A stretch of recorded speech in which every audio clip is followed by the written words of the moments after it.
Three, two, one. Hi, everyone. Welcome. You are watching the Patreon discussion of the episode Sir Jack and I just watched in stream an hour ago. Someone who is in this hangout, you need to mute yourself or mute the stream because we're getting an echo. But over on Patreon, there's a link in the description. The $5 and up tier, we do this every 2 weeks, where we watch either a Buffy or an Angel episode and get together and chat about it. It's kind of our quarantine book club of sorts, except no reading. And I don't know, I lost my train of thought there. Anyway, Sarah's gonna talk a little bit about kind of expectations and hopes and desires for how the YouTube chat should be, and then we'll get going. Hey folks, so basic rules. One, this is a spoiled discussion because the Hangout has seen everything. So be prepared for that.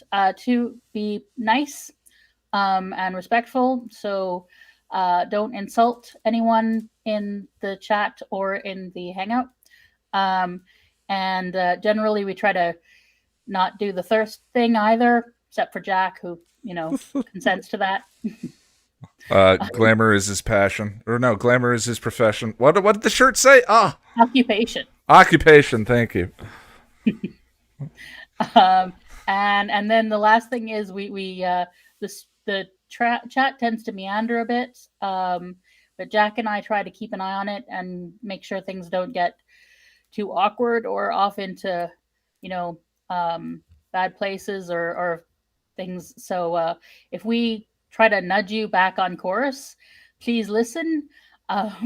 If we out and out tell you to stop. And also, just as a thing that has come up before, just be mindful that some things can be triggering to other people in the chat. So, just try to be mindful of that. Okay? So that's all. Okay, dokie. We're going to start with Tom and then go to Kyle.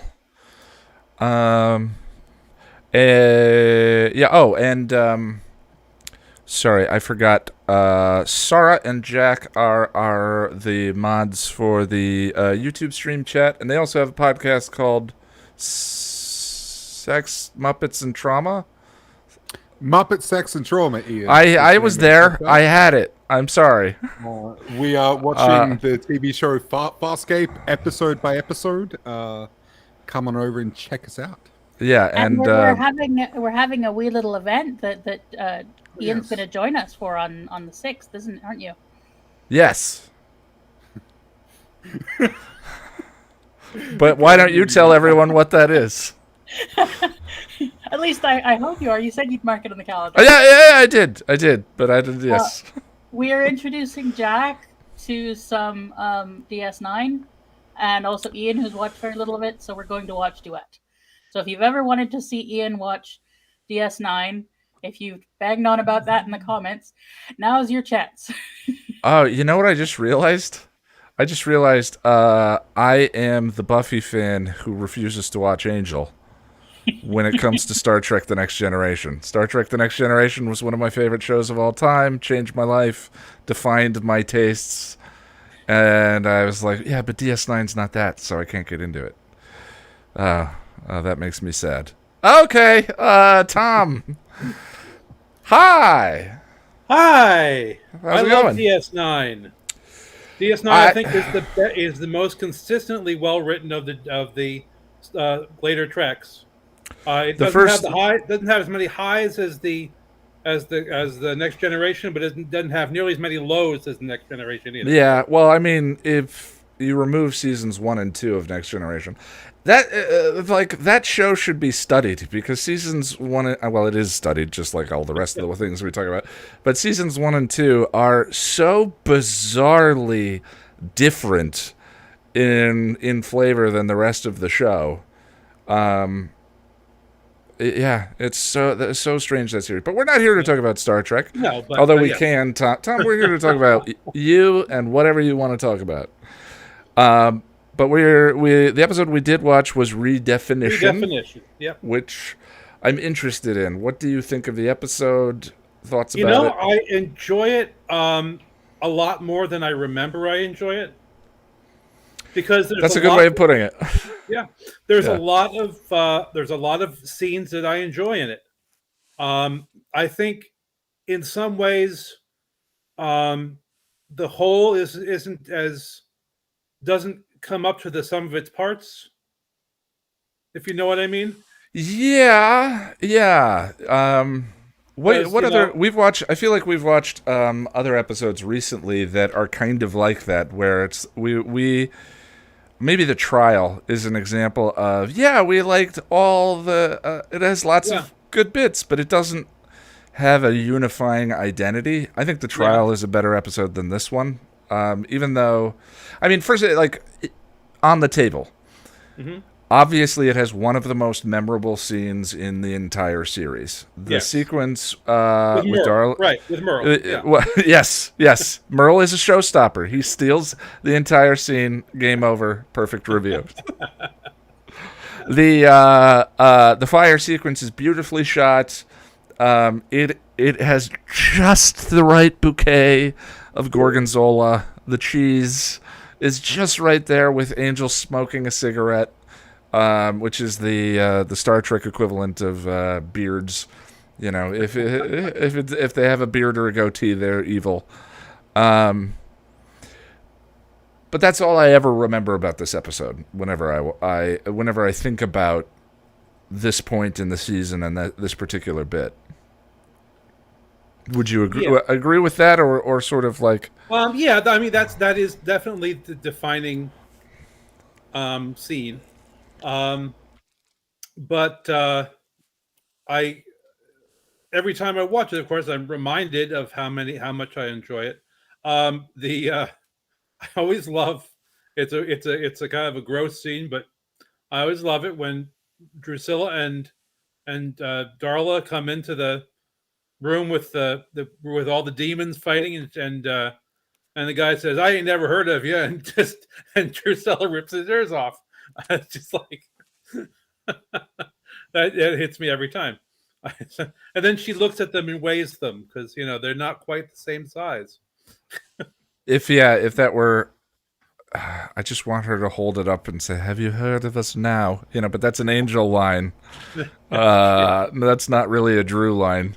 She's so much fun. That's too much of a sequitur. Yeah, exactly. Exactly. That's an Angel. Yeah, that's an Angel. Cool action Batman-y kind of line. But I think it's even though it's not my area of expertise, I think whoever does the costuming for those two women is a genius, because whatever period of time they're in, they always look fabulous. Yeah, that's interesting. Always look great. One of the characteristics of vampires often is their sort of tastes being frozen in the period where they were killed. At least I think that seems to apply to vampires that are newly vampires. Newly is in the last 50 years. Right. You've got Disco Stew. You've got those kinds of vampires. But if they survive, they kind of adapt and come along. But Darla specifically is noted for her taste in finer things. That's one of her. Yeah. Darla likes a view. High society kind of access, and so her fashion never really lags in the way of your common vampire. That's an interesting thing I'd not noticed, though. And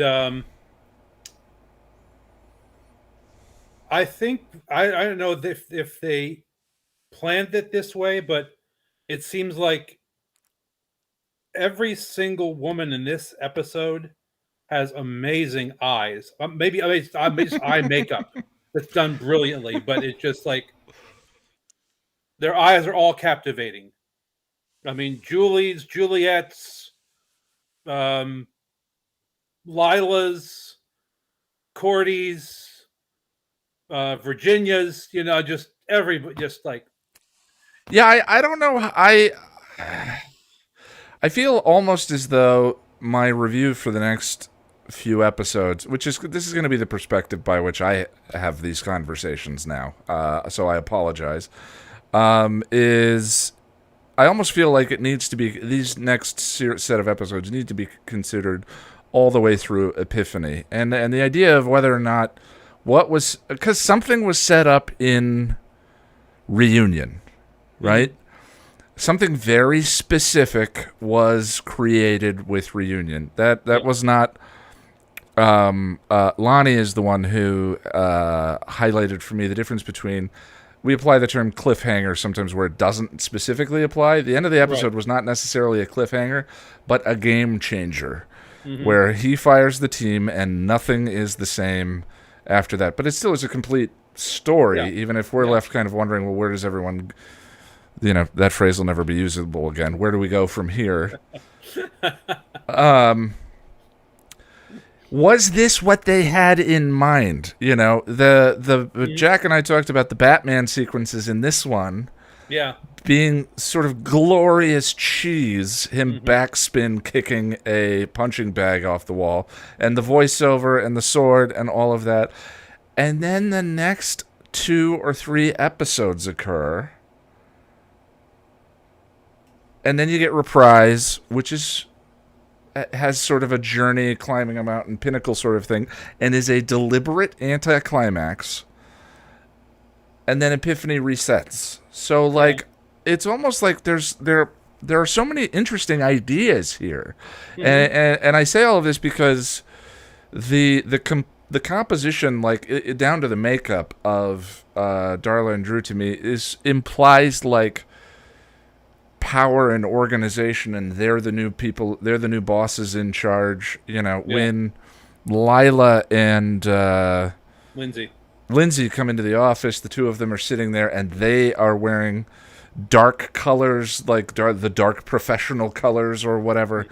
And there's just a lot here that I'm wondering if it pays off. The one thing that does pay off is I think Angel's Epiphany in Epiphany is gorgeous, and I think that the bits of the Darla and Angel sort of dark mirror of the Buffy and Angel relationship culminates in an interesting way, where they have been building that the entire time. I used to think that moment of him fake losing his soul in perfect despair was sort of a one-off, and right there, and in looking at it, it's the whole time. But there's so much else here that isn't just those two things, Yeah. Sorry, I went on a bit of a tangent there. I apologize. One of the things that has not really bothered me, but maybe wonder through, I think, because Buffy does it at least once in Helpless, and Angel does it here. They're going on a mission. They take a big bag. They stuff it full of weapons and stuff, and carry it in, and he grabs an axe. He's going to slaughter a bunch of demons. All you need is the frickin' axe. What are you going to do? You're going to swing the axe, chop somebody's head off, and says, "Oh wait, no, you're not. Axes aren't right for you. Hold on, let me get into my bag and pull out the right weapon." I don't think so. I don't see why he's bringing a whole bag of weapons and such when he's got the axe. I really need. Hit them in the face with an axe. It always works. I thought I had heard every criticism of the Buffyverse before, but I was wrong. I've never heard that expressed before in my life, and I love it. Unless, of course, he's coming against a Saparvo demon, which can only be killed by drowning. There are specific He didn't have a ones. bucket of water with him, so if he had a Saparvo demon, he'd be in trouble. What's the one that needs the box to trap the demon in once they exercise? Eastros. Yeah. Wow, you have great recall on the demon names. I can barely remember the celiac demon. Well, you got to remember, I Thessalac, see? Yeah, I watch a lot of reactors. Celiac something different. Go ahead. I watch a lot of reactors, so I'm at different parts of the series at different times, and so I've pretty much seen every episode within the last 6 months or so. Yeah, so that kind of stuff is still there. Yeah. Well, that's the nice thing kind of now where this group has gotten to is as much as I was experiencing some professional embarrassment about we started years ago and I thought I'd be done with the series by the time we got to this point. It is fun. Today I got to watch an episode I have not watched in a couple of years from scratch. And so getting to chat with you guys about these things that I have not poured over for hours is kind of fun. I'm looking forward to it. Well, Tom, is there anything else you want to throw out about the episode? I also love all the scenes with Lila and Lindsay. Yes, those two have great chemistry. Why didn't they kill Lila? I get why they didn't kill Lindsay. Because they kind of say it because they want Lila and Lindsay. They think Lila and Lindsay are the two stars of the division, so they want them to compete. And they figured if they leave one alive, that person might not, the senior bardsman might say, okay, that person, get rid of him. But with two of them, they can compete and they can keep the best one. And that was what their explanation was. They said, well, they'll keep one of you. So the winner the survivor will be our liaison. If they leave one alive and the other nobody else alive, the odds of them having a liaison is not as good. Huh. That was my interpretation. Just thinking about how the next few episodes go with Darla and Drew. Huh. Yeah. Well, they didn't think they were going to get burned, so Yeah. But I appreciate it, bud. Let me go over. Thanks. Let me go over to Kyle. Kyle, sir, are you there? I am. Hello. Also, if you can't tell, I am a bit sick. Oh, that's okay. Yeah. So I appreciate you joining. Yeah, well, I'm up. I woke up and I kind of like coming here. This is like the one thing I'm doing for today. So, yeah. Happy to be the one thing. Did you get a chance to rewatch the episode? I thought because I think the time does change a tiny bit. Maybe I could be wrong, but I swear it was like rewatch at 8 a.m. for me. But it was like it rewatched at like 7 a.m. So like I missed rewatching the episode, but I know what happens in the episode because I've recently watched it. Nice. And I remember I think last time we were here, I spoke about how I just didn't like this episode until I remembered that the Angel and Darla and Drew scene was in this episode, and I was just like, actually, no, I kind of do like this episode. But for me, like the Batman sequence is one of the only times in the Buffyverse where I cringe so hard that like it's hard to get through because it is just so over the top, and especially after the hard hitting like kick out on the ass on the street from like the Angel investigations to just switch back into this really cheesy like Batman voiceover. I mean, like so jarring. Maybe there is a discussion there to be had about tone, where we're what we're talking about is like there are a lot of wonderful ingredients at play here, but do they actually cook up together and belong together in the same episode? We had a very I'm watching I think it was Russell was tweeting at me about tone, and there's a scene in Triangle where Spike has a conversation with the Buffy doll that he has in his crypt and starts a fight with her and loses the fight and attacks the the dummy, and then realizes what just happens and resets and tries again. And I think I tweeted about, that I certainly felt seen over the idea of losing an argument with someone that only occurs in your own head. Yeah. But I think it was Russell pointed out the obvious correlations to not just season 6, but Spike's violence, sex, and love are definitely all related. But, Buffy not loving him and him attacking her. And sort of there are the basic hallmarks there of... And I think maybe Buffy does a better job of managing tone within the container of a specific episode where, that's played for humor. But in that series, that is also his character. And that will not always necessarily be played for humor. So they... this episode is about Xander being strong and his strength and whatever, and it's a very funny episode. But that is also played seriously in other situations. And I think Buffy does that dance pretty well. And this episode where you have that high-grade stanky cheese, which I love, of the Batman sequence, along with Angel... wearing his Star Trek goatee in the form of a cigarette that he's smoking, but then setting women on fire in slow motion in a beautifully shot sequence that is super affecting and showing them with burns afterwards, and they're sort of being dread and darkness. The tone of this one's a little all over the map, would you say? Yeah. It definitely is. My mind was stuck onto a certain example, but then it just eluded me so quickly. But it was like there's like a few things as a little zoomer. I think the resident zoomer, like usually the tech is actually like super dated, obviously.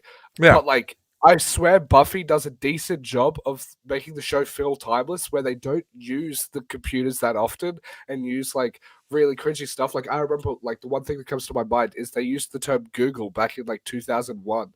So I think still today, it feels pretty like recent. But like I think that's something Buffy's famous for. It might be the first reference of that term, if I remember correctly. Yeah, and in saying that, there are some duds. Like in season 1, the term techno-pagan gives me a same level of cringe that that episode specifically is based on the tech. I'm jacked in. Oh yeah, it's so bad. Granted, in saying that, it's nowhere near as bad as the Owen episode to me. That one is the worst episode of the entire series of Buffy and Angel. Is that Owen episode? That's a big statement. Episode, like, it is so ungodly boring, and it just gives me so much. It hurts. Like, I'd rather watch She, and that is like an absolute clusterfuck of an episode. But I'd rather watch She. And then Owen is completely unlikable. Anyway, we can go back. We can go to it. We'll talk about this episode. But it's funny. Talk about liking episodes for one particular scene. The thing I always think of in Never Kill a Boy on a First Date is Buffy's outfit in the graveyard when Giles makes her go to the graveyard, and she's wearing that leopard skin hoodie while drinking a fast food soda.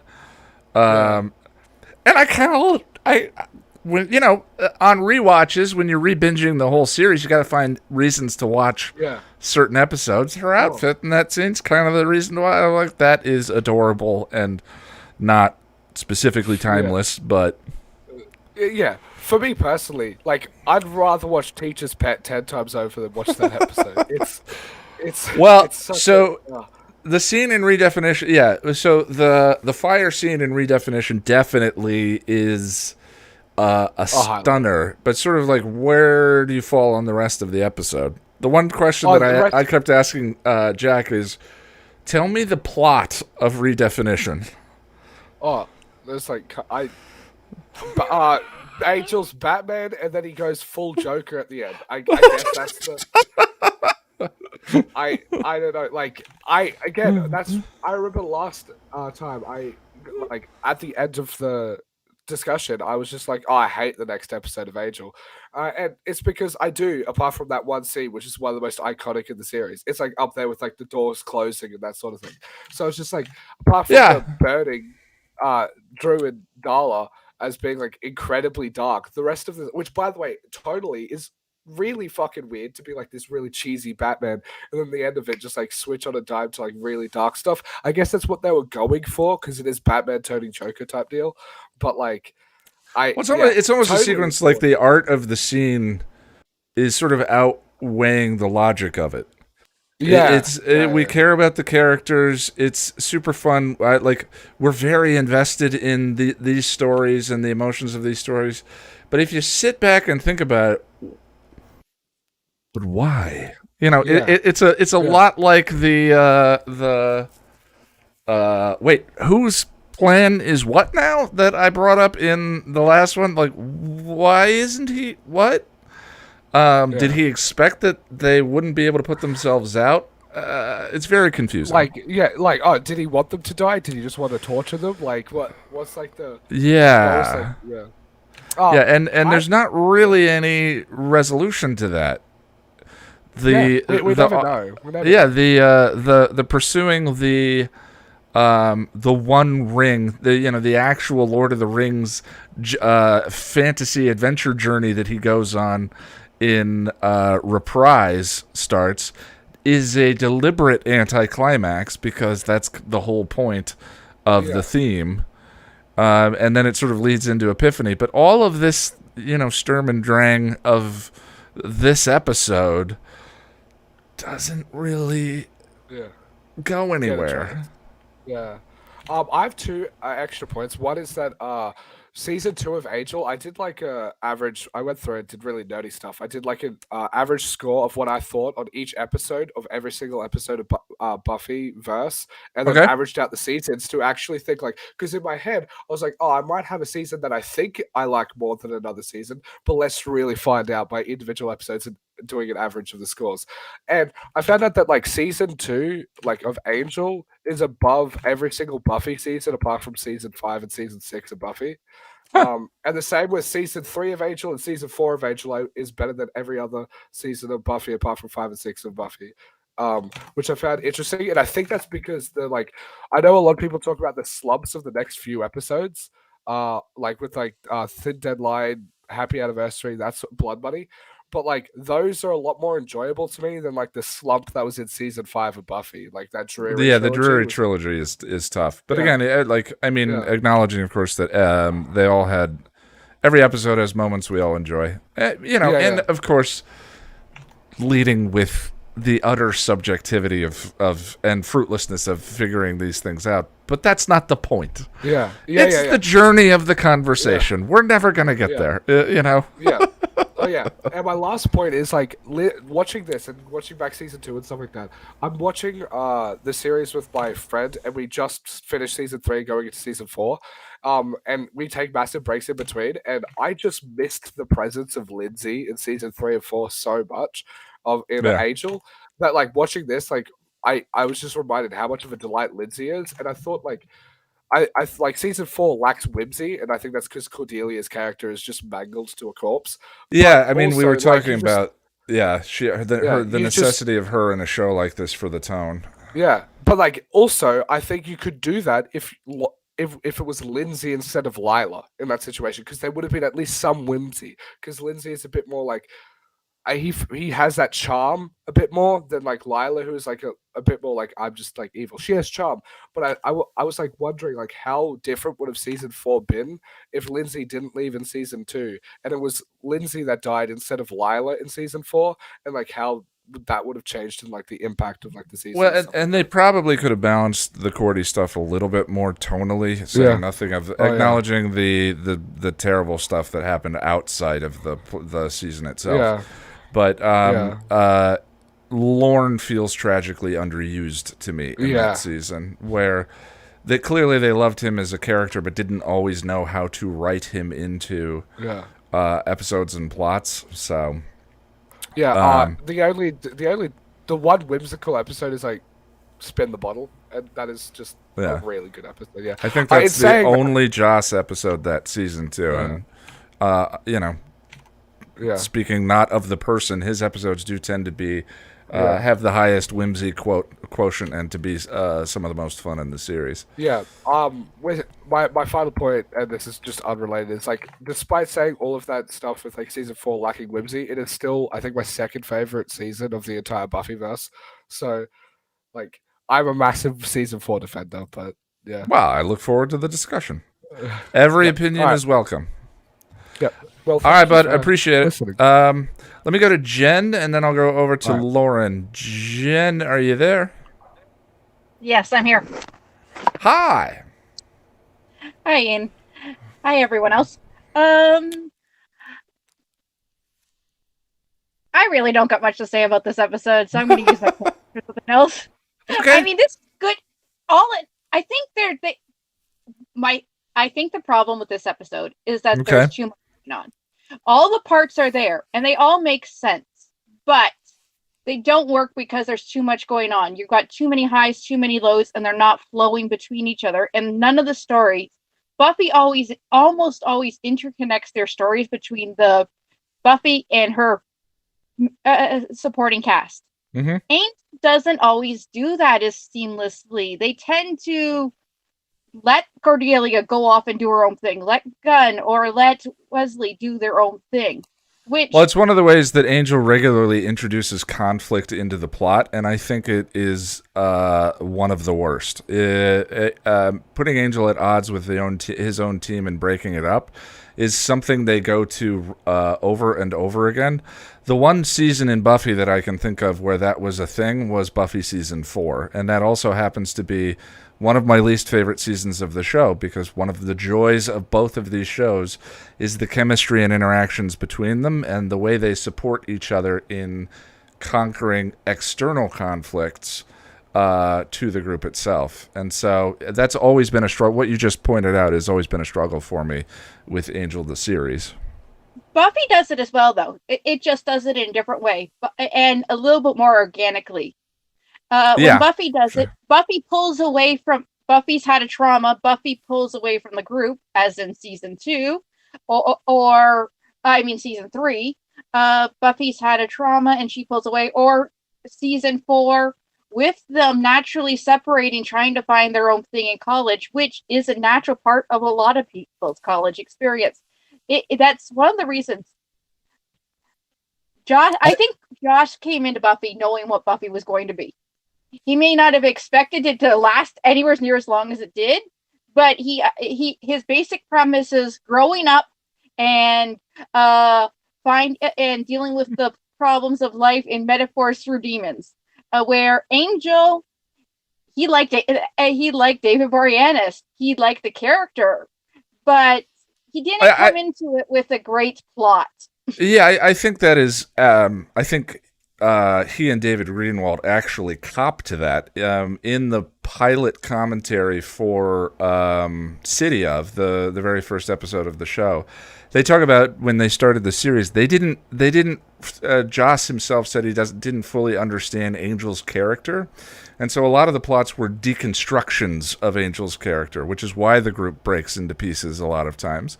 Is the writer sort of breaking him down to understand and explore what makes Angel Angel. And Buffy is about sort of building something, building reliance and building confidence and building identity in a way that Angel is not. I mean, Angel would have, in theory, have gone through that process and picked up, toxic aspects to his personality or positive aspects to his personality or whatever, which the breakdown process then sort of adjusts. But it's just it's a different kind of way. So I think Joss and David would definitely agree with you.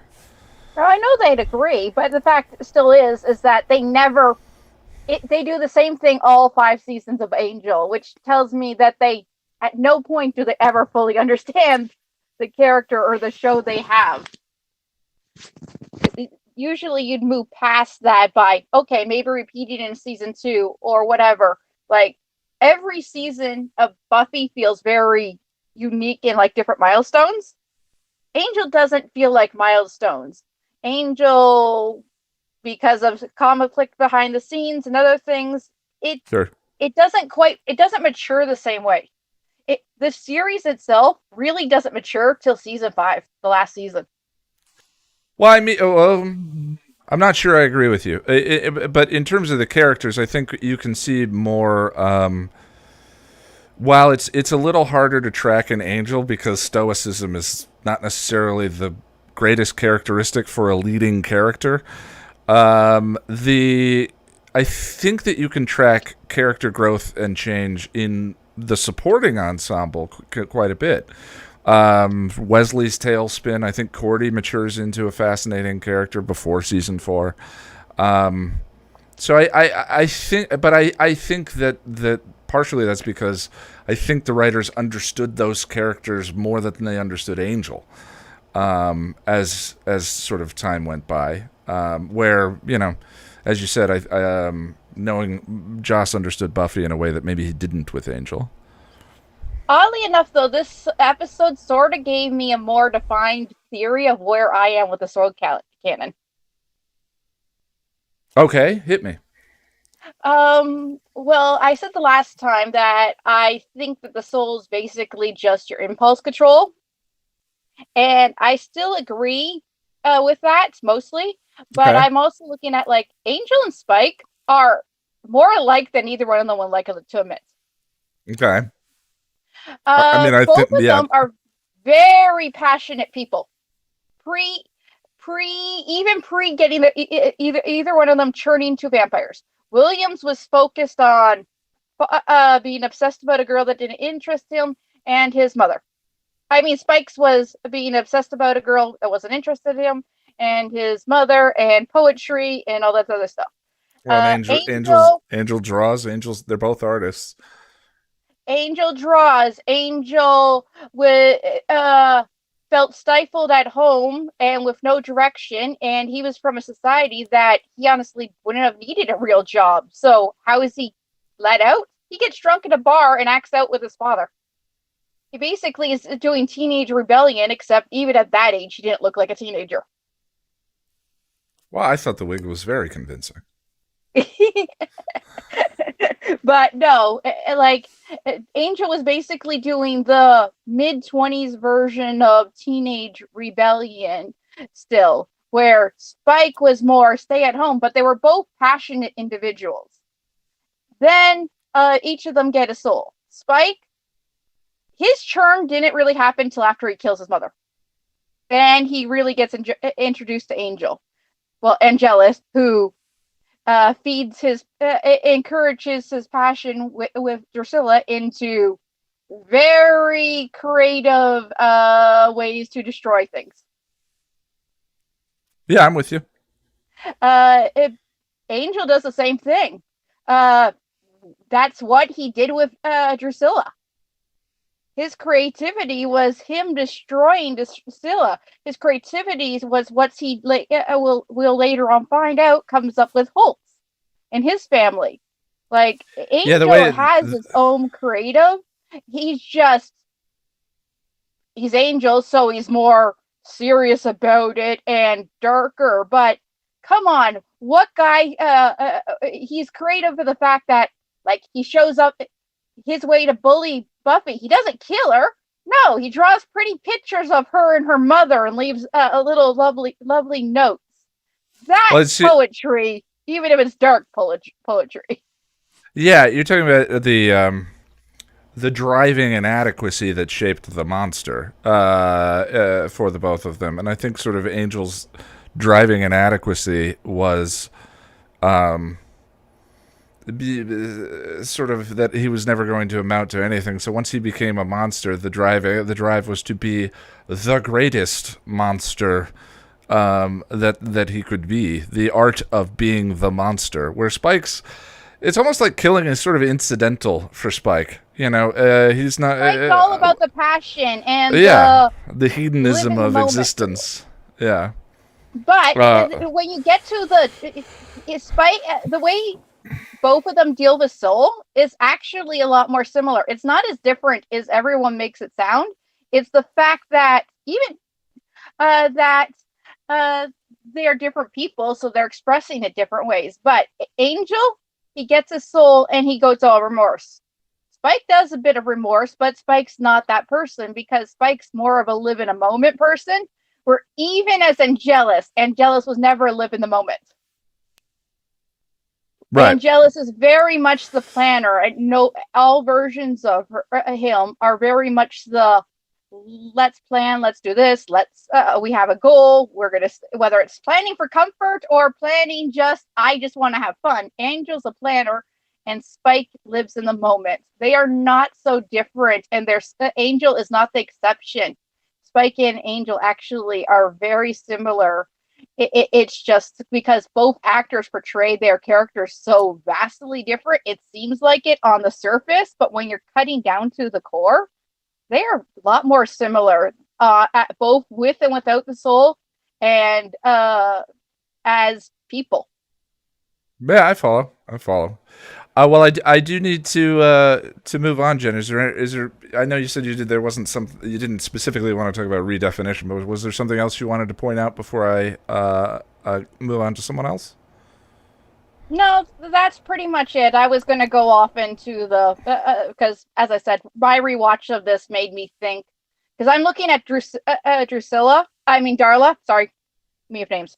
Darla and what she's like still having impulse controls from when she had her soul,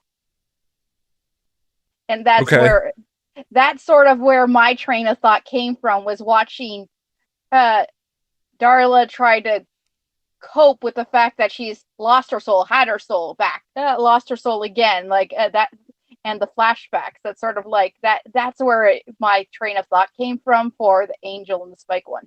Gotcha. All right. Well, I appreciate your time. Let me go over to. Let's go to Andre, and then we'll go to Lauren. Andre. Hello. I think you're muted. I can't hear you. Hello. Sorry. Hi. Yeah, there we go. Whoa. Oh, I accidentally did a Windows reveal to desktop thing. There we go. Hey, how you doing? Tell me about redefinition or Angel. Were you at the last discussion? No, I missed a couple of them. Yeah, so that's fine. If you want to kind of talk about where we are in the arc, like anything you want, just sure. What do you think of the discussion so far? I mean, it's interesting. I think Tom and Jan bring up a lot of like interesting points. I mean, the episode is like Jan said, there are a lot going on, and I'm not sure they all go together because they need to readjust the season. They need to reset. As Tom said, expectations. Yeah, Tom said it. It's almost like a redefinition. I think it was Tom who said during the rewatch chat of the series. So yes, the name might be a little on the nose of the episode, and it's certainly not misleading what our expectations could have been of the episode itself. Yeah, and I think there's a couple of interesting points that I took note that I find it funnish.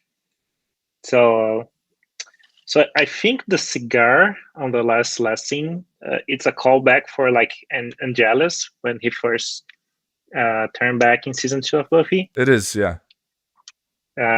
Which I find funny. It was a way to like kind of trick Darla to make her a little more comfortable, maybe to try to bring her closer to the flames. That's interesting. You read that as a lure to draw them closer. I hadn't thought of it that way. I thought it was I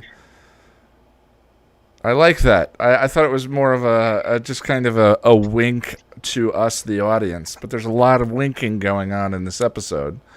But as a lure, that's interesting. If you think on the end of the last episode, Angel Base gave Darla like the free pass to kill everyone. Mm-hmm. So I guess that's my reading of the episode, is Angel trying to set up to Darla that he's not gonna let her do everything. He's gonna be on her back. So I think he plays with that, and the cigar was kind of his way to like maybe lure them to a sort of safety, so he could really set on fire and then give her the sledgehammer to come down. So do you think it was his intention to slay them in that scene, and it just happened to be raining outside? No, I think he just want to put the message on. Interesting. So it's control. I don't think he was. I think he wasn't ready to kill Darla yet. Okay.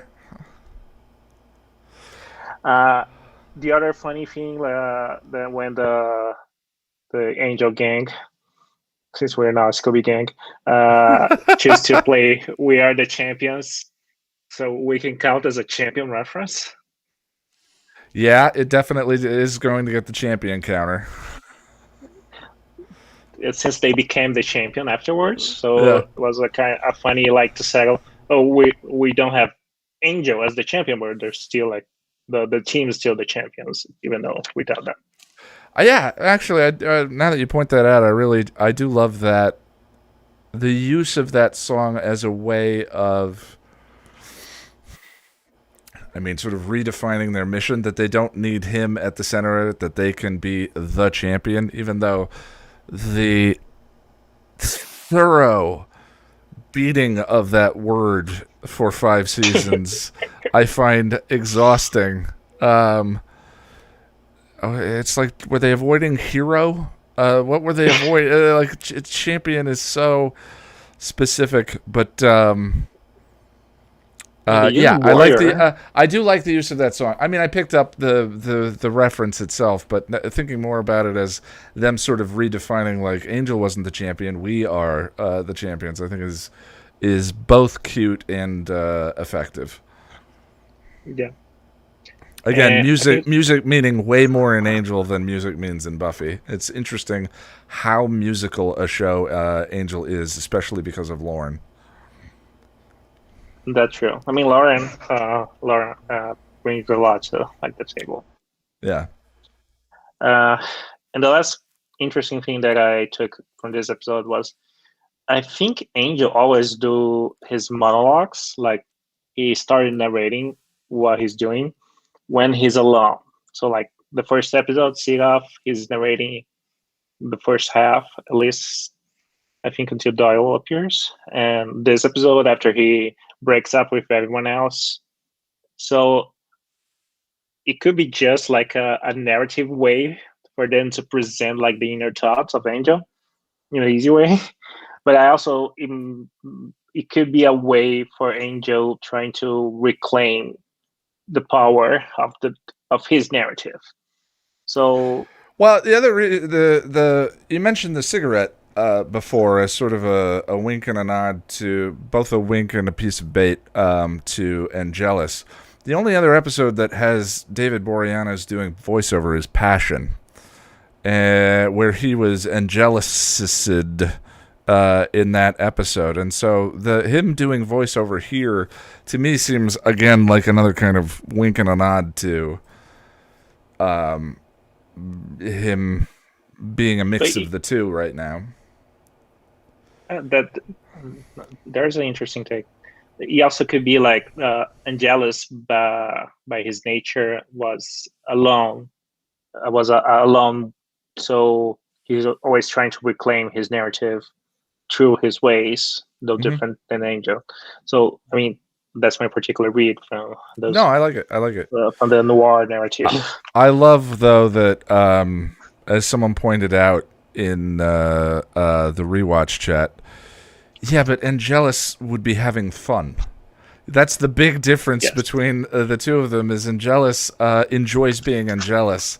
Angel does not enjoy being Angel. He's quite glum in this one. Even though you would think casting off the rule book of the game, such as he has, would be in some ways freeing. I'm I'm not talking about casting aside my own ethics would be necessarily a freeing thing. It's a spin into darkness, but supposedly sort of the shackles and the limitations being off might be fun at first. The best part of the bender is the first part. So but none of that necessarily is reflected on screen. So who knows? Yeah. What else you got?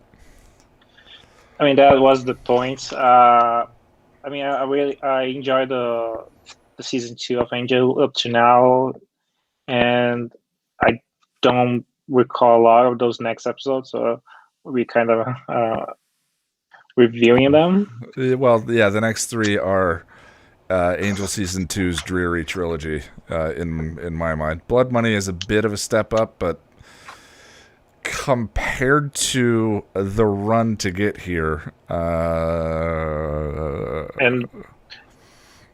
I don't like the very closing end of the downfall of Angel, just because I don't like his way out.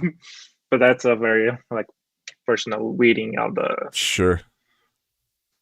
But we'll probably talk when we get there. All right, but sounds good. Let me go over to. Let's go to Sarah, and then we'll go to Russell. I think we're going to go to Lauren next. Oh, I'm sorry, Lauren, and then we'll go to Sarah. Don't forget me. No, I apologize. No Hi. worries. Fine.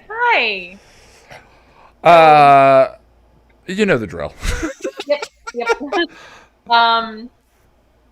So, okay. Well, first off, I just want to say I relate to Gunn wanting to go get a burrito because when I was fired from my job a year ago, it was like, okay, it's the end of the day. It's not like I can put in an interview right this moment. So I'm gonna call up my friend and I'm gonna tell her what happened and say I want sushi. Yeah. So that was my post terminated meal. The rules that my friends and I always have is when you leave a job, however you leave, your friend takes you out. When you get your first paycheck at the new job, you take your friend out. I think that's what we did actually. Oh yeah. Yeah, she did treat me because she knew I was upset. And, of course. Well, of course, she better have treated. Yeah, my nose was not happy. Yeah. But yeah. Also, when it was looking like Cordy, Wes, and Gunn were gonna sing their own songs, and Gunn was like, "You wouldn't know my song." I call bullcrap on that. Gunn was gonna sing a Broadway song, and I think it was "Dancing Through Life" from Wicked. I think that's the song that Gunn would have sung. I don't know the reference. Oh, okay. Well, any Wicked fans? Anybody? Okay. Well, there we go. Andre knows what I'm talking about. Anyway, but yeah, he was gonna sing a Broadway song. But hopefully it's a song about a truck. Oh, Wicked hadn't premiered yet. Had it not? I thought it came out in the early 90s. I mean, I knew it wasn't Hamilton, so there was that at least. But anyway, yeah, I was not a fan of the voiceover in this episode. It worked in Passion, and I mean, it also worked when Whistler did it in Becoming. But with this episode, I couldn't put my finger on it, on why it worked in Passion, but not this episode for me. And it's because in Passion, he had speaking lines to other characters too. He was still talking. Yeah. In this episode, aside from the voiceovers, Angel didn't say anything. And I think it would have been much more effective to have that realization come to the viewer upon the end of the episode. You know, when he throws the dagger at the bullseye and have it hit, be like, wow, he never said anything. Like he was. I think you'd. I agree with you. Well, I agree with you for a different reason, though. I generally just don't like voiceover as a storytelling technique. I can't think of a ton of instances where I really loved or I really thought it was necessary, and especially in a television show that almost never has voiceover ever. Mm-hmm. It needs to be particularly motivated to be used. And in Buffy season 2, Angelus narrates passion, and Buffy narrates, I think it's becoming, or she narrates an episode as well. I believe she has some voiceover to sort of as a counterpoint. Yeah, it was. Gosh, what's the episode where they're reading Call of the Wild and they think? Oh yeah. Whoa. I forgot about Call of the Wild. Yeah, that that episode. Whatever Beauty and the Beast. They were calling. That's right, Beauty and the Beast. That's right. But anyway, yeah, it's. I love your idea to have him have. How interesting would it have been? Would it be if he had no lines this episode? Yeah. In another show, I love watching still, Gargoyles. The creator of that show, Greg Weisman, because there was one episode where it's during this storyline where Goliath, Elisa, Angela, and Bronx are traveling from place to place on this Avalon journey, and at one point they end up in Paris, and during the day, Elisa sees their enemies Macbeth and Demona together. And she spends a good portion of the episode talking aloud to herself, just talking out loud, trying to piece together, what's going on. And Greg Weisman, the show's creator / main writer, went on record and said, I know it looks weird, her talking to herself, but it would have looked even weirder if we had a voiceover. So she just talked to herself. Yeah, I was just thinking that the cases where I feel like voiceover works is where it's somehow justified within the scene itself. So, like, Shroud of Ramon begins with Wesley talking to the police, and it's not used extensively, but but you could have used voiceover from Wesley then in the course of the episode, justified as he's talking to the police, but we're just using the audio for that over the top of he's telling whatever. The story. He's giving Yeah, when I watch Passion, without that, it feels fourth wall breaking to me. Which again is like, okay, but why? But why? If you're gonna break the fourth wall, why the Zeppo breaks the fourth wall?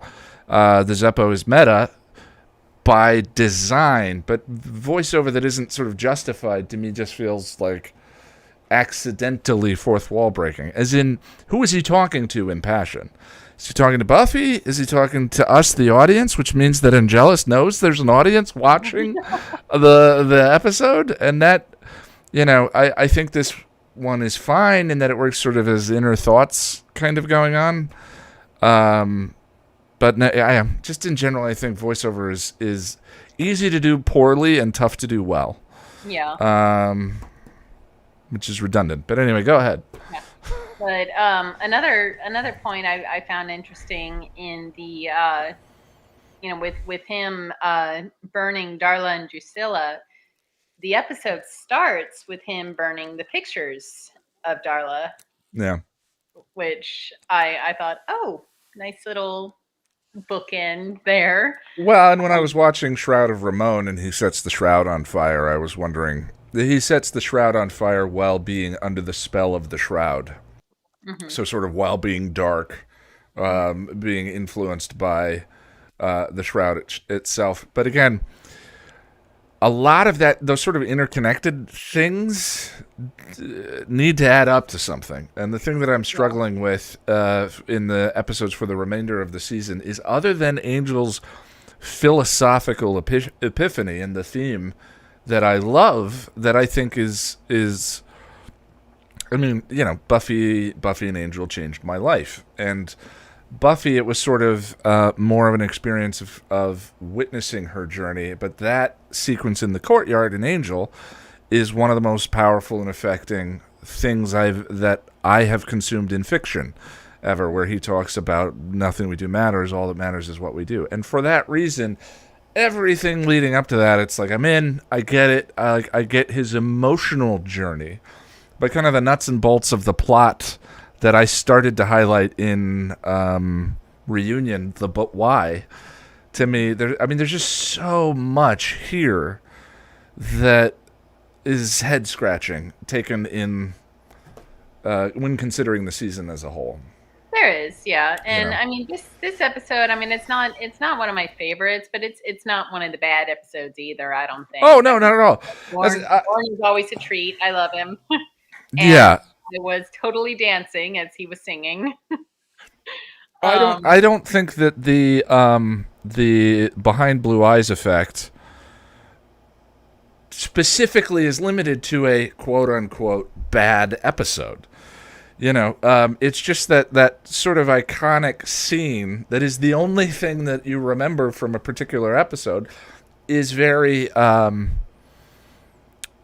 specific to Buffy. The bad episodes of Next Generation, I just remember the parts that I cringe at now. But there are very few scenes where I go, yeah, but that's the scene. The only time you do that is like they're playing poker. But other than that, most of the time, a forgettable episode of my other favorite series of all time is just forgettable. But every episode of the Buffyverse has something like that in it. But in this case, so like I don't necessarily mean that the Behind Blue Eyes effect means the episode's bad.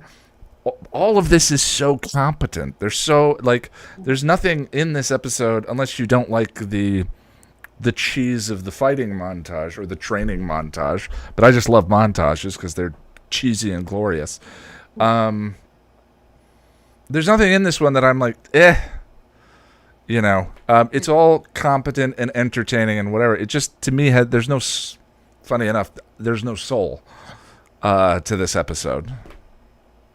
Yeah. Sorry, again, tangent. That's fine. It's why we do these, but and I guess the last point I'll bring up is, damn it, Ian, you and the vampire breathing, because when Angel was working out, he was panting, and so that's all I could think about is like, why is he panting? He doesn't have any breath. I've got no breath. I really had hoped that headcanon I tried to make up would work, but no, Chris Traeger. No, it didn't work. I'm not okay. Yeah, didn't work.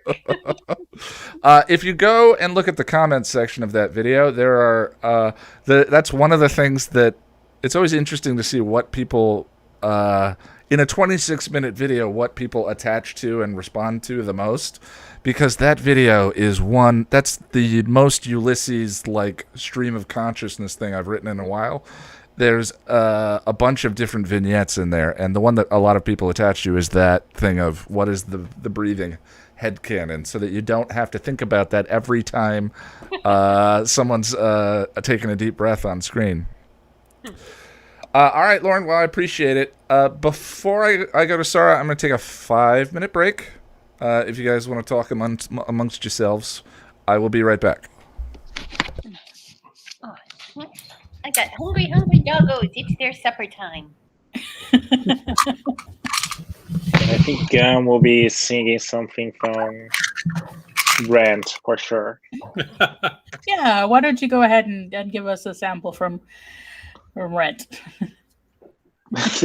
I can sing for I would, but I don't know any songs from Rent. I've actually never seen. 524,000. Oh, see, to me, that's from The Office, but never mind.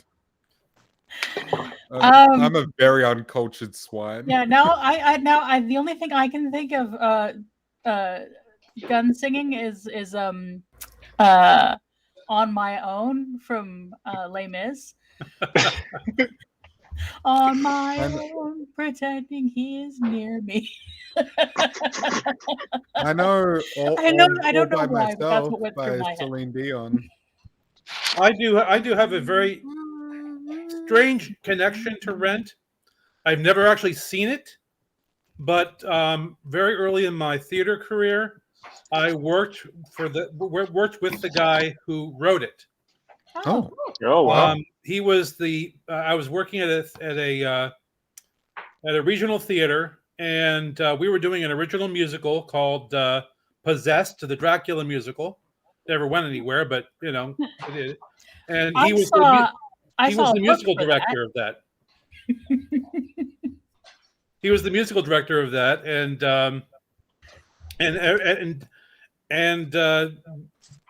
just about at every break, he would say, I want you to hear something I'm working on. And he was working on Rent at the time, so he would play these songs and say, "Oh, okay, that's great," And some of us was kind of like, "Okay, it's fine. It's not the show we're working on right now." So it's like, I want to concentrate on the show we're working on, but he was eager to show off his own compositions, and cool. He was right.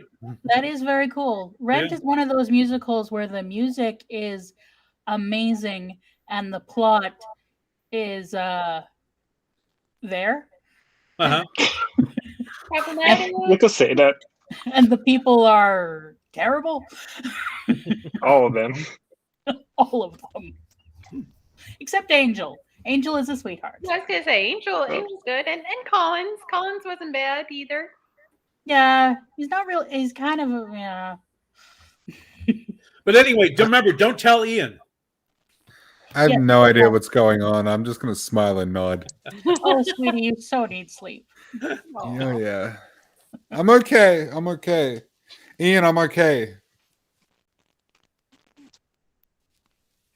Well, we're all fine here. Moved to North America. We're all fine here. We're fine. How are you? All right. I think I changed my audio input. Sound okay? Test. Okay, we're good. I can't wait until micro USB is gone from the world forever, because the port on this microphone is garbage. Hi. Hey. One of the Jack and I were discussing, Tom, one of the weird characteristics that I somehow developed is that I have no morbid curiosity. I know I'm not going to tell the story of how that developed, but I lose my phone for days. The phone rings.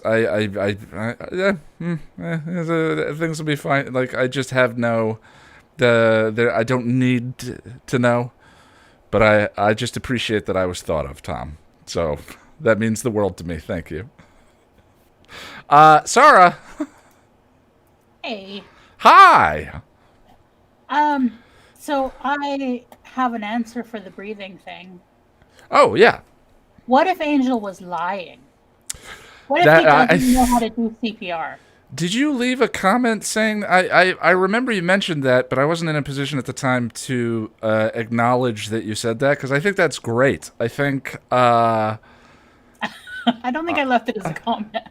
I feel like I've heard you say that, but I didn't get a chance to kind of dive into it with you. As like, he doesn't know. So your thought is he doesn't know CPR. Mm-hmm. Yeah. No, I like it. The funny thing is that little detail of the lore, I think, is completely based on that scene.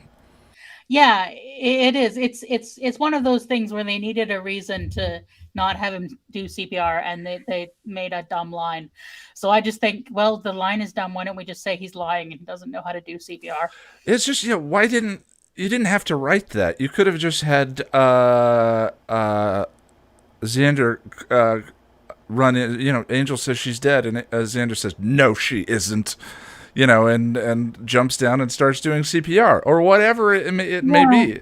That whole bit is about Xander being strong and like, You love her, don't you? You know, like he's being Batman in that. So he's being more Angel than Angel is in Buffy season 1, with the cheesy lines. So, yeah, it's just so odd that it exists, but for some reason I can never get it out of my head whenever another vampire breathes on the show. Yeah, it's there's no way to, unless you CGI'd all and did all sorts of stuff. There's no way to avoid the showing that the actors breathe. So it's which would be interesting. Also, if every vampire woke up, if that scene with Darla waking up was just her eyes opening, it would be kind of, it would be less dramatic but more freaky. True. You know, as it is, the gasping sit up in bed is a little bit of that vampire cheese that I kind of enjoy. I also had a thought on the whole like whose dumb plan is this? Because I watched a show called Miracle Workers. It's the show that has Daniel Radcliffe doing that dance. Okay. But the first season they play angels, and so it's like heaven, and they're trying to make things work, but they're completely incompetent. So like every time they try to make a wish or something work, it ends up being like complete chaos for something to make something utterly arbitrary, and like all these people die and stuff. And so I was like, okay, well maybe the senior partners are just incompetent, and possibly the powers that be too. Like they're evil, but they're fuck ups, and we don't know what their plan is, and they just don't care how many people die. See, I think that that was the other thing. The two things that people commented on the most on that video were the breath and that section about what was the plan. And obviously the thing that I'm setting up in that section is getting to Jasmine and sort of the retcon and all of that. Because I think, anyway, you know, the videos are a conversation about the show, and you have to have a conversation about some of those things. I'm not specifically saying that it reflects negatively on the show. It's just, here's the stuff that I notice. And another common comment, and one that I had considered when writing, is that they are chaos. Like Ethan Rain. Ethan is a that Buffy episode begins with Giles asking Buffy to define entropy. All things tend towards chaos. The episode is about Ethan Rain. And Ethan is an agent of chaos who isn't interested specifically in evil, because chaos and evil, while sometimes the same, are not the same. And so, like, in the elevator in Reprise, he says, you know, evil doesn't work in spite of us, Angel. It works with us. They sort of like, they just sort of stir the pot and create chaos and all that, which is fine. Which is all fine. Until season 5, when suddenly except for the way the story's told. The way the story is told is, we have a plan. You know, and like waiting for it to see. And every time a villain has a plan on Buffy, it is revealed. The one that jumps to mind is, well, except for the first. But Adam wants to create more atoms. You know, the Master wants to get out of the Master Zone. Angelus wants to destroy the world. Like, even if the plans are sort of not clear at first, eventually there's a reveal, and that never happens with Wolfram and Hart. And to me, it has become kind of a problem on rewatches. We need someone to come in and you know, do the Robert Downey Jr. This is not a good plan. Not a good plan. Yes, obviously. I almost used that. I went with Spaceballs instead of Iron Man in the video. But I think that, or Avengers. But yeah, not a good plan. Not a good plan. And if it's Jasmine, I think like you have to work backwards from Jasmine too to go, wait, really? What? And the way that sort of undermines the freedom of choice of your characters, and sort of there's a storytelling problem there as well when you do a massive "it was all fate" retcon, rather. Unless again she's lying, in which case we need someone to call it out, and we don't have that. So I agree with you. They could be incompetent, but I also think that then, as the number one instigator of conflict in the series, other than Angel himself, that is unsatisfying. It's just there are possible answers to the question, but to me, they're all kind of unsatisfying. Well, ultimately, as much as I love moments of Angel, I find the show as a whole unsatisfying for that sort of reason. Yeah, the only reason why it doesn't break the show to me is because Angel is about theme and character more than it is plot, and there are issues with theme and character certainly. But this specific issue relates to an issue of plot, and that's why it doesn't really bother me. Why I sort of threw it in the Soul Canon realm, where I think the Soul Canon is internally contradictory, and I don't care because it's a show about character and theme, and I think that those things are done really well on the show. So this little lore contradiction, who cares? Even though we're going to be talking about it for as long as I do this. Yeah, and that's why I think parts of the show I find really satisfying, but then if I think of it as a whole, it sort of falls apart. And I think partly to me that's because for my liking, season 5 doesn't hold together. Well, and I think the production was much more tumultuous in the showrunners changing several times and them looking for an identity and changing the identity of the show several times and all that. Angel's much more experimental than Buffy is, to its detriment at times. And I think this is one of those episodes that sort of like, there's a hinge here where it could have gone much better. We do get, they do rescue it with Epiphany. Epiphany is brilliant, but we sort of are building to some great stuff, and then in this episode, which has like a teaspoon of plot and a whole lot of nothing, it just kind of like, because I think it's really interesting that Darla, like, so much interesting stuff set up with Darla and Drew and Lindsay. Personally, I believe the reason that she spared Lila is to mess with Lindsay. Oh, interesting. Like, she has been messing with Lindsay the whole time. What's the best way to mess with Lindsay? He would feel too special if he's the only one who survives. So you pick the person that it'll be mess with him most to survive, which is his rival. Yeah, keeping Lindsay alive would have validated Lindsay's feelings for Darla. Mm-hmm. Keeping Lindsay alive only would have validated his feelings for Darla, but keeping them both alive keeps him in I like that. That's a that's a good interpretation. And I think what we should be building towards is Darla trying to turn Lindsay, because I think she's been grooming him. And it's like, that's terrific. And it would have been really interesting if like Angel had been put in the position of saving Lindsay, and if Lindsay had chosen differently than Liam did, because there's already so many parallels between who Lindsay is. How great would that have been? You do the echo of Angel and Darla with the two of them, but Lindsay maybe turns her down. And there's so many interesting opportunities to explore there. Wow. And then maybe, like, I've always felt so disappointed by his return in season 5 because it undoes all his growth. But if he had turned it down and he became a vampire hunter and came back in season 5, as the good guy, disappointed in what Angel has become, and maybe rescues Angel. Yeah. We could have had a whole, we could have had a whole thing. Mm-hmm. But it kind of just sort of. I think I feel the way that people felt when I said that Riley's story should have been Xander's in season 4, where Xander got recruited in the military because he had all the military training and comes back and is in the initiative and is in the one in the chair and fights Control and fights Adam and all of that. What you just described sounds way more satisfying to me. Yeah, and like, if we could have had that instead of this arc where he goes after Wolfram and Hart, I don't know why. Yeah, well, and I mean, Angel is the like we said,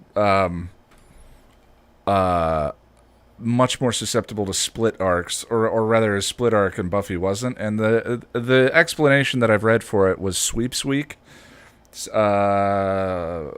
which is a term that just is becoming more and more meaningless the farther from the 90s we get. And but pre-DVRs, Sweeps Week was a thing where everyone had to have a cliffhanger and the most interesting episode of their show on television to try and get everyone to watch, because the Nielsen ratings came out then or something. I don't remember exactly what it was. Yeah, I think it was the Nielsen ratings. So shows spent a lot of what they had in the tank on that. Shows that were vying for contention spent a lot of what they had in that moment. And so that's why a lot of Angel shows sort of have a weird climactic point, and then 4 more episodes after that. And the split season here is Pylea, of course. Which, and I enjoy Pylea on its own. I think it's a fun little sort of review kind of themes in a way. Yeah, the lens that I hit on in Reunion with the idea of Angel and Buffy doing similar explorations of family, just from different perspectives, to me gives the Pylea arc new life. Where if you look at it as kind of an exploration of toxic family and Lorne's family and all of that, it's in a way that Angel was exploring with Darla and Drew. There's more interesting, makes it a little more rich. And I think there's also a sort of Angel reevaluating himself, because he his parts of himself get distilled so much, and he also actually gets to see a reflection of himself. Yeah, well, yeah, there's definitely that. The thing that I wish that is going to require more research for me is, like, Lorne seems so specifically gay coded, or is it queer coded in that from there through that lens, his interactions with his family are very different, and there's much more theme there that I'm going to struggle to speak to. It's queer coded, and I can help with that. We'll talk. Done queer lit. I can give you stuff to read. So other than that, I love some little things. I love the dragon, the dress with the dragon over the heart. I saw that. This is so funny. I saw that and I was like, I wonder what Sarah thinks about that. I have that thought all the time now, Sarah, when I watch stuff. That's so Darla. I actually really like the sort of mini romance arc we have with Virginia, which where she's trying for this episode and the next few episodes to be really supportive, but then I actually really like the end of their relationship. It's a bit like Olivia. It's reminding us that some people can't live in this world. Does she? How does their relationship end? I forgot. She leaves them after he gets shot. When Wes gets shot. Okay. And they have a really adult conversation. Okay, I'm looking forward to it. Yeah, it's one of the few good things in this little thing. Another little moment I really like Lorne using his jacket and the whole thing to catch Cordelia, because it's going to be a whole beat that they play with of Cordelia keeps falling down, right? Mm-hmm. So I like that they set that up with Lorne catching her on this one. And then I have a thought about the voiceover-y stuff, the whole drama, because he is such a drama queen. And I developed this with when I was watching. I've been watching a lot of the original series with our friend Ren and Charlie and Josh, and I decided that the captain's logs are done like the confessionals in RuPaul's Drag Race. And I think Angel is such a drama queen that I can't help. I'm now envisioning that he did his whole voiceover in a sugar pink walls with dressed all fancy, doing his voiceover. Anything other reference that you don't get? Yeah, I'm struggling with it, but anything other than just what is there on screen, it needs some lens to interpret it through. So I like it. So yes, when they do the captain's logs, that's how I imagine them, and that's how I imagine Angel doing his. I am so broody, so very, very broody. Look, let them fight the battle. I'll fight the war. I am Mr. Broody Pants. Look at me shed my jacket dramatically to show I am shedding my layers of. Sorry. That's okay. It is ridiculous. Yeah, it's funny. Jack and I brought it up during the rewatch. So I'm curious: do you believe there's a line between cheese and camp? Cheese and camp are, I think, parts of a Venn diagram. They overlap each other. They're different things. Because my definition of camp mostly is when you have low budget and high ambitions, and you go for it, and it doesn't land, and that isn't always cheesy. You can have camp that is serious and dramatic. We see that on Farscape quite frequently, although there's also humor there. But cheesy isn't always camp, because you can have cheesy that is high budget. Mm-hmm. But yeah, so they overlap, and a lot of the overlap is B movies. Well, I just wanted to see. Sorry. Let me. Is there anything else you want to throw out about the episode? No, I think I'm good. All right. Just got a strange note. Let me go to him before he falls asleep. Hi, Jack. Hi, Ian. I'm okay. I think I'm still awake, unless I fall asleep and I'm dreaming this, and oh boy, if that's hi. Hi. How you doing, Puppet? I'm terrific, Jack. You're the way you're centered. You're almost wearing Angel's hair, so it's pretty. You're wearing like a giant dome of his hair. I gel it. Yeah, you do. Yeah, I do. Help me, Ian. Redefinition. We're talking about redefinition. You said you were surprised before we started watching. You said you don't like this episode. You include this in the upcoming batch. Well, last Angel episode reunion, you said no. It was in the video. You said that your feelings on reunion are complicated given the run after it, or something to that the run effect. to reunion is one of my favorites in all of Angel. The run from here to Epiphany is one of my least favorites. Yeah, and the way I described it was a bit of a faff, because I've been watching too much Top Gear. And so after watching Clarkson's Farm, that makes me laugh. That's why I've been watching Top Gear. So you attach like the run after it to this, and our reunion, and you don't quite it lessens how good you feel about words are hard. So if you remove the Bernie scene from this episode, this episode has almost nothing going for it. Scene to scene, this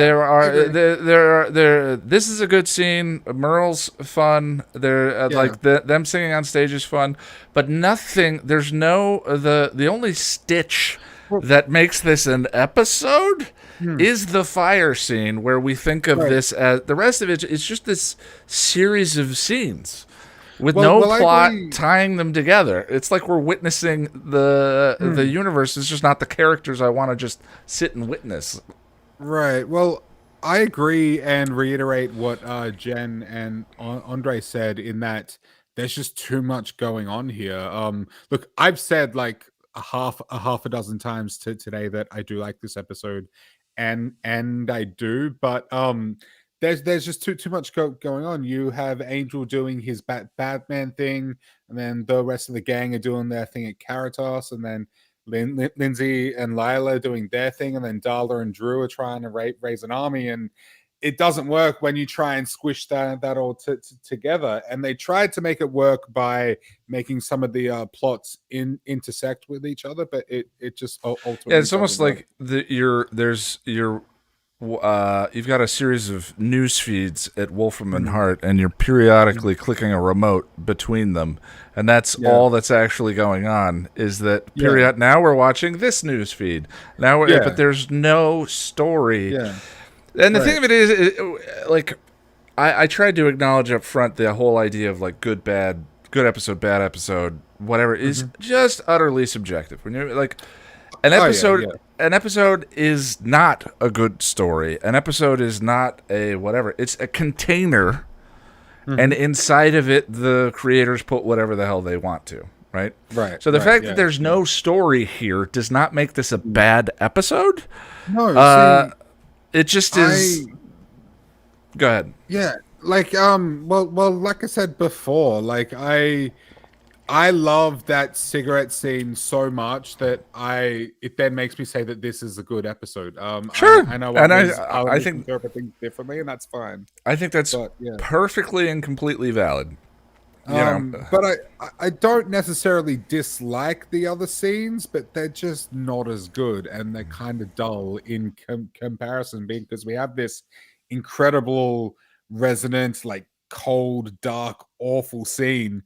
And then you have the gang drunk at Caritas. Which is fun. The previous two episodes had such specific plot lines. I mean, they were like the trial is a quest, you know. So it has sort of that natural, and it mirrors the anticlimax of Reprise in that he wins the quest, but still doesn't win because we never win. We never do. We never will. It's not why we fight.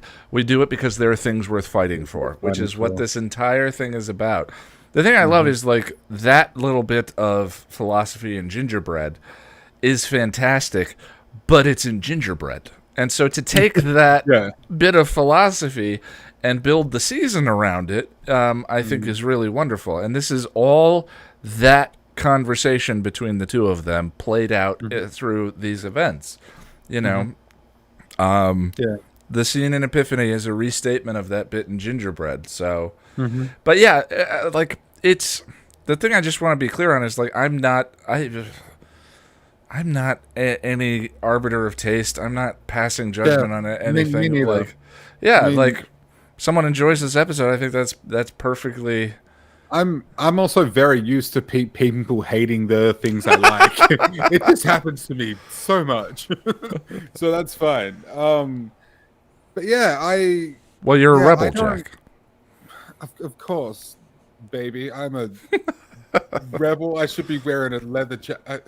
I'm so tired. It's all good. So redefinition. What do you love about the episode, or what did you notice? So okay, so let's talk about Batman Angel for a sec. I still don't know whether I love it or hate it. Angel Man. Angel Man, that's a good one. I either love it intensely or I hate it intensely, or I hate how much I love it. I don't know. But it's funny because look, I kind of like voiceover. You said that you don't like it. I tend to like it, but it isn't done all that well here. It's cheesy. But there's at one point I just want to point out. He says, "I'm not on their level, but I can get there," and I'm just like, okay, so in order for you to beat a crazy chick and her grandmother, you need to somehow channel something dark and grim. It's like, dude, you were the most feared vampire in all of history. Have you forgotten that? And then and the other thing too is I think I was struggling with this a little bit in writing about Reunion. I think his objective is a little bit muddled in who the target is. The real target is Wolfram and Hart and the senior partners and all of that. But I don't think that's really clear. When he says that he and Darla and Drew are going to tangle in the wine cellar scene, but not tonight. And that's the big walkout. Like, then they don't, do they? No, he just sets them on fire, and that's it. And then he assaults Darla in order to have his bottom in his alcoholic bottom. Okay, I'm sorry. Proceed. It's a family show. I made it weird. I'm sorry. In order to have his hitting bottom experience. No, damn it, Jack. Rock bottom. Rock bottom. Rock bottom. Thank you. In order to hit rock bottom in that episode, you know, I don't know. Darla's a vampire and Darla's evil and all of that. Yeah. And then he has this fight scene in the sewers that he's treating as like a training exercise. He does four vamps. What is he montaging for? But then he's like, "Now I'm ready." I'm like, dude, you've had bigger fights than that. Like, how is beating like 4 low-level vampires an indication that you're now ready to take on again a crazy chick and her grandmother? Like. This makes sense, says Rock Hard Bottom. There's two competing, to me there are two competing flavors. So the trial is written by David Greenwald, Tim Minear, and Mayor Smith. And I think Mayor Smith, or was it Sean Ryan? There are 3 writers in that episode, and I think that there are Mayor Smith was uncredited. So there are 3 distinctive flavors in that episode too. There's the opening, the Indiana Jones section, and then the closing. And some of this to me smacks of competing visions for the show and the way the season was going to go. The whole Angel Man training montage stuff to me feels very David Greenwald. Okay. Which he has brought more of the comic booky aesthetic kind of thing to it. And Tim's episodes have been Are You Now or Have You Ever? You know, the which to me are the ones where I think you really feel the identity that I associate with Angel, the show, you know, that is unique and specific to Angel, the show. And those flavors are fighting it out in this episode. And I agree. Eventually Tim's wins because Epiphany was his episode. Yeah, and that scene in the courtyard was yeah.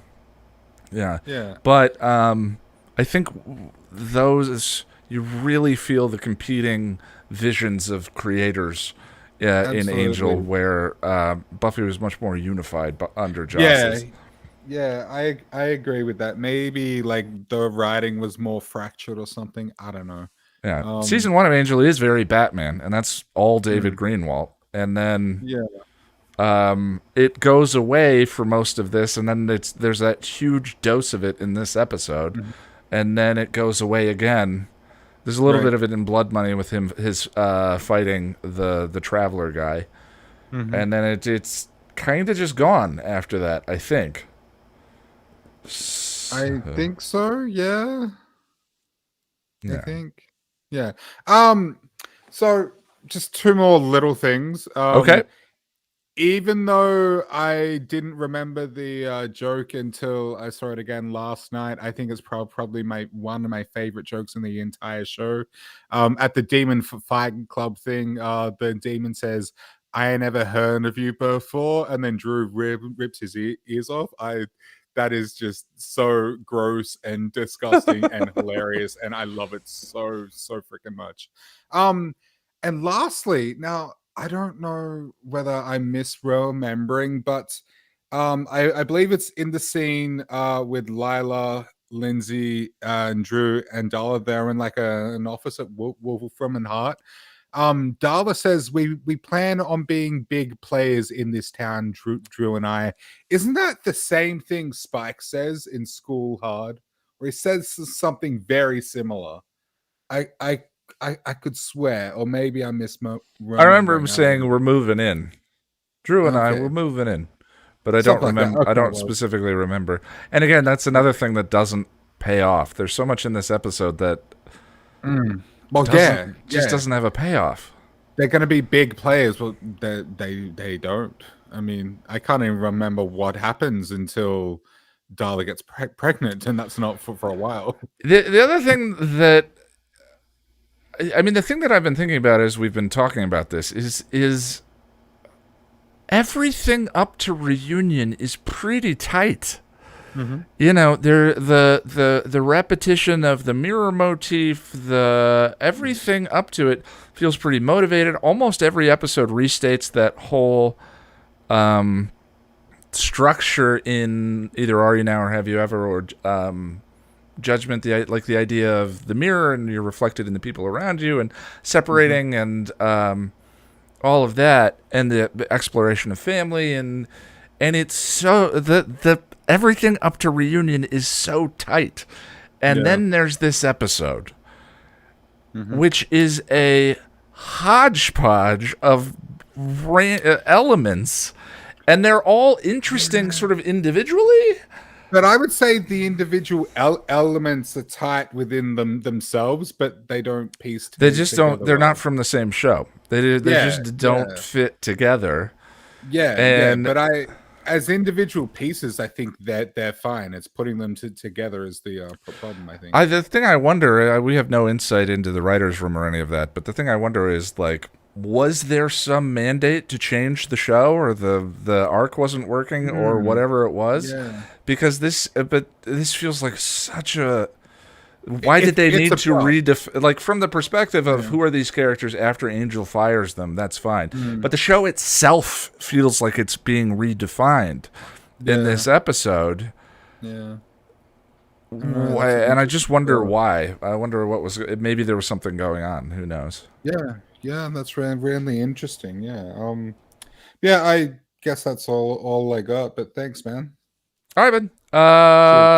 I think we have Russell left, who I just lost. Russell. Oh, hey, Russell. Hey, Ian. Hello. Hey, buddy. How are you doing? I am excellent. I always have a ton of fun when we do these. Yes, so do I. Let's see. Redefinition. Redefinition. I just mentioned this in your YouTube part of the stream, but I feel like this is the Jedi part of two great stories, and then Jedi. Jedi was the weakest of the trilogy for me. Okay. Redefinition, I didn't remember much about it until our rewatch today. So, and that has been a constant refrain. I think I was talking with Jack, and I said anybody except Boris, because Boris is the keeper of the deeper well and has the perfect memory.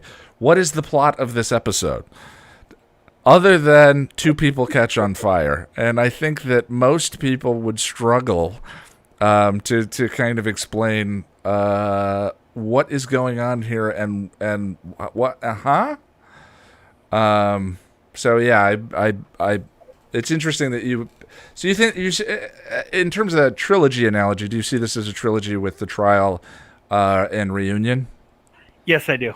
Yeah, I think I like that. It's an interesting interpretation. Reprise and Epiphany are its own separate deal, but yeah, I do, and I think this is the weaker finale of the three. Reunion's pretty strong. I like Reunion. Reunion's terrific. In terms of Team Angel, which we don't get a whole lot of, I do like how they separate on their own. They each go in their own direction and end up back at Lauren's bar. I don't have a direction with that, but I like how they end up together and they decide, you know what? We could still work and fulfill this cause. It does beg the question, though, surely the Powers knew that Angel diverted from them at this point. So why give Cordy the visions? Well, I mean, it depends on... there's a question of how do the visions work. as a sort of magical imbuement. She has yet to kiss and pass them to someone else, presuming that's how Doyle, which I realized was there was some debate about that, but how Doyle passed them to her in Hero. But I think it was also to sort of provide them a sense of purpose and a direction again. I guess I've always assumed, and it's a bad assumption because even in I Will Remember You, when they lose their champion, Doyle still gets the visions. They lose their champion here, and Cordy still gets their visions. Mm-hmm. But I would assume that once you lost your champion, the visions would be pointless at that point. Well, I mean, I think that's why they end up singing in the bar, "We Are the Champions" on stage in front of everyone, is sort of,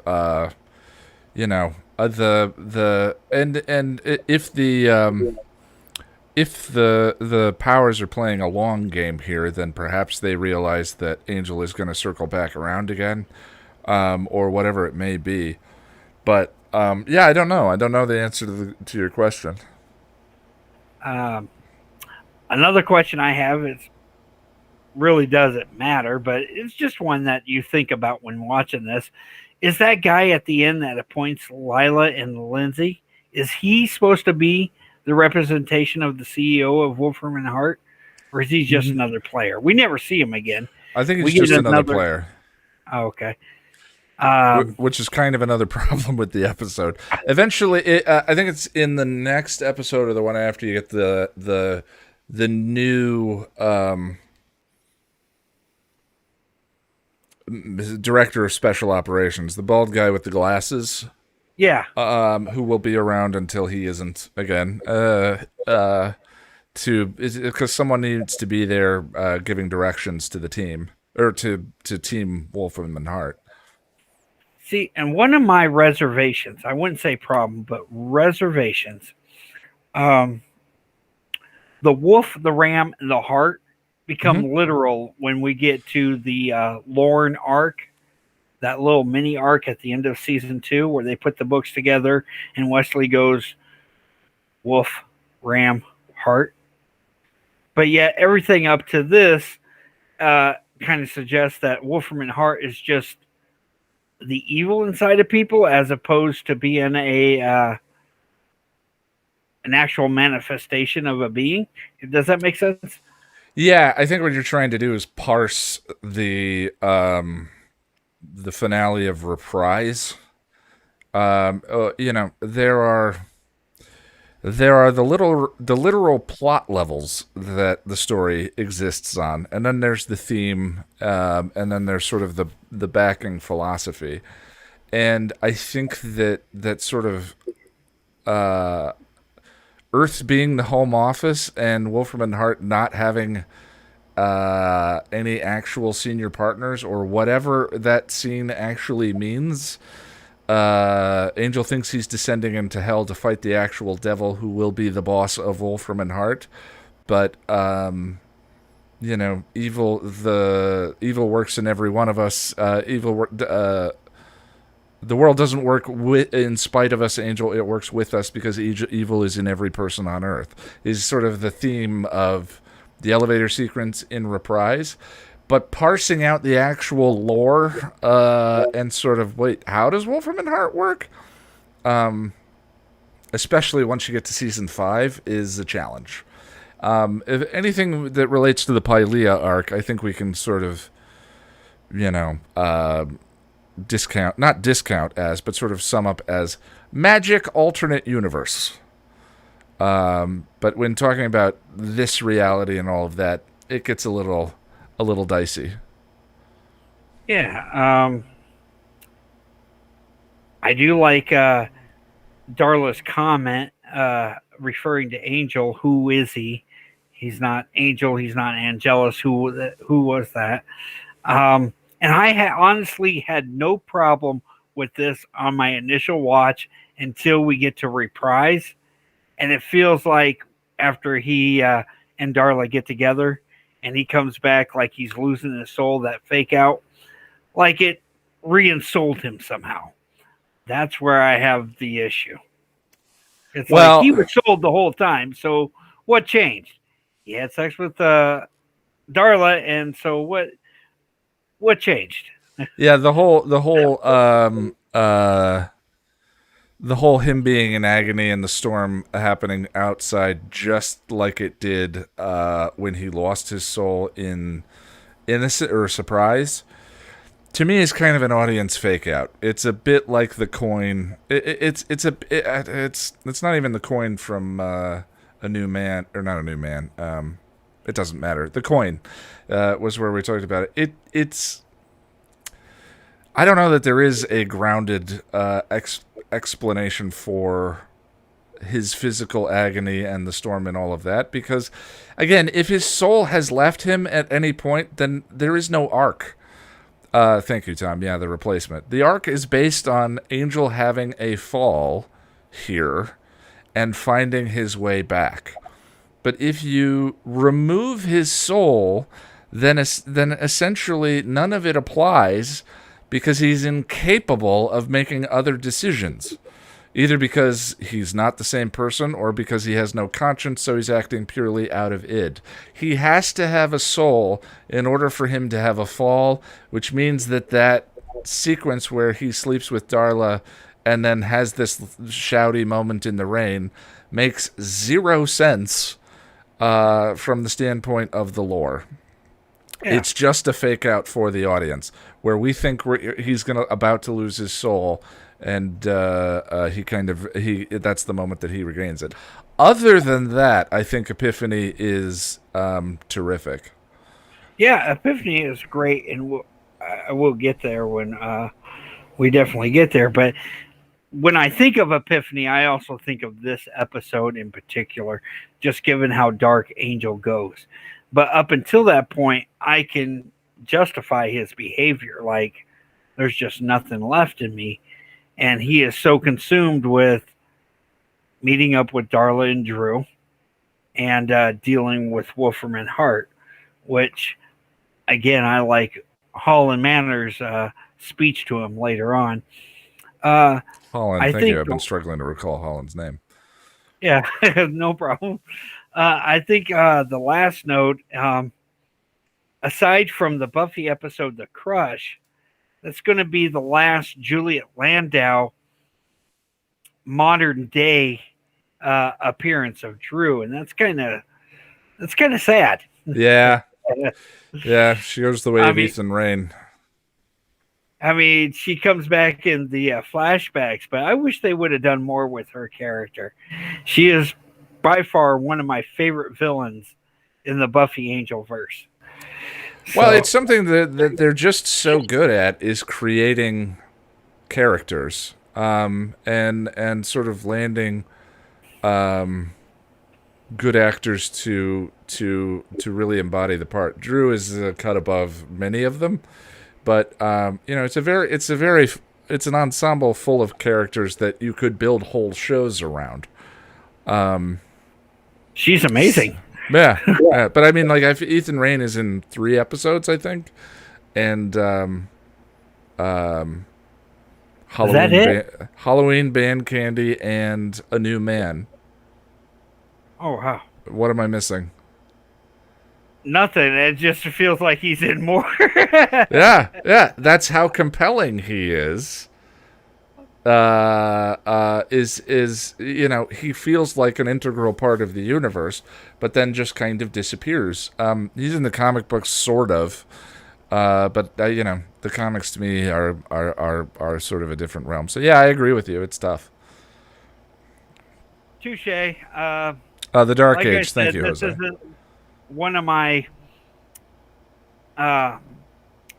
favorites, but it is a concluding chapter to what we had seen to with Reunion and Trials, and it's an important episode. But I think they just waste a lot of potential with this one until we get to the end. Yeah. So. I mean, if you just kind of omit, he fires everyone and then it gets to Reprise, I think the arc still kind of makes sense, but this the next 3 episodes, including this one, are just kind of make no sense to me. But That's just me. All right, bud. Is there anything else you want to throw out about the episode? No, I'm good. All right. Well, I think I got to everyone. All right, good deal. What are we watching in 2 weeks? What's the next Buffy episode? I have no idea. Checkpoint. Checkpoint. That's what I was gonna say. Oh, that's a fun one, man. Now that I'm writing about Triangle, it's just the flavor of the fun compared to the 3 previous, and including Checkpoint. Checkpoint is so fun. What the hell happened those 3 previous episodes? All right, so you have to worry about it again, Ian. Yeah, well, yeah. Which one's Checkpoint again? Checkpoint's the one where the Watchers Council make Buffy audition for the information about Glory. I like that one. Yeah, must run you through a series of tests. And she gets Giles' salary back with back pay, which is a ton of fun. Yeah. Can I show a thing I made? Sure. What's up? Can you see it? It says you're presenting. It's trying. Oh. No, it might not work with. I see it. I see it. I do not. Oh well. I put it up on Twitter. Maybe they do the public see it? If you can't see it, they can. Here. Oh, it's another window. I'm sorry. Wait, no, that's me. We are good at this. Oh, there we go. I like it. We internet real good. All right, good deal. Well, thank you, everyone. Yeah, I'm working on Triangle, and that's it. Cool. To everyone in the YouTube stream, thank you. Go ahead, Sarah. And you'll be with us on the 6th on the Muppet Sex and Trauma YouTube channel. Yes, follow me on Twitter at Ian Nittram, which is my first and last name spelled backwards, to follow details about that. I do like Triangle Brandiala.